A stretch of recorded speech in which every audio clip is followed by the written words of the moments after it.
सैयदना अबू दरदा रज़ी अल्लाह अन्हु से मरवी है कि रसूल अल्लाह सल्लल्लाहु अलैहि वसल्लम ने फरमाया कि अल्लाह ताला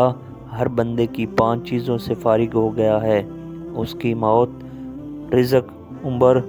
बदबख्ती या खुशबख्ती। रसूल अल्लाह सल्लल्लाहु अलैहि वसल्लम ने फरमाया, कुछ लोग खैर की कुंजियाँ और शर के ताले हैं, और कुछ लोग शर की कुंजियाँ और खैर के ताले होते हैं। इन लोगों के लिए खुशखबरी है जिन्हें अल्लाह ताला ने खैर की कुंजियाँ बना दिया है, और हलाकत है उन लोगों के लिए जिन्हें अल्लाह ताला ने शर की कुंजियाँ बना दिया। हज़रत फ़ातिमा रज़ी अल्लाह अन्हा कहती हैं कि रसूल अल्लाह सल्लल्लाहु अलैहि वसल्लम ने फरमाया कि मेरी उम्मत के बदतरीन लोग वो हैं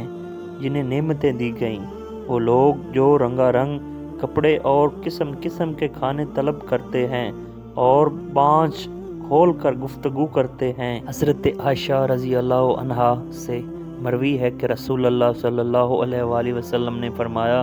कि अगर तुमसे कोई गुनाह हो जाए तो अल्लाह ताला से माफ़ी मांगो और उससे तौबा करो, क्योंकि गुनाह से तौबा नदामत और इस्तग़फ़ार है। हज़रत अबू हुरैरा रज़ी अल्लाह अन्हु से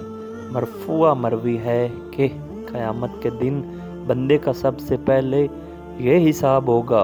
कि उससे कहा जाएगा, क्या मैंने तुम्हें तंदुरुस्ती अता नहीं की थी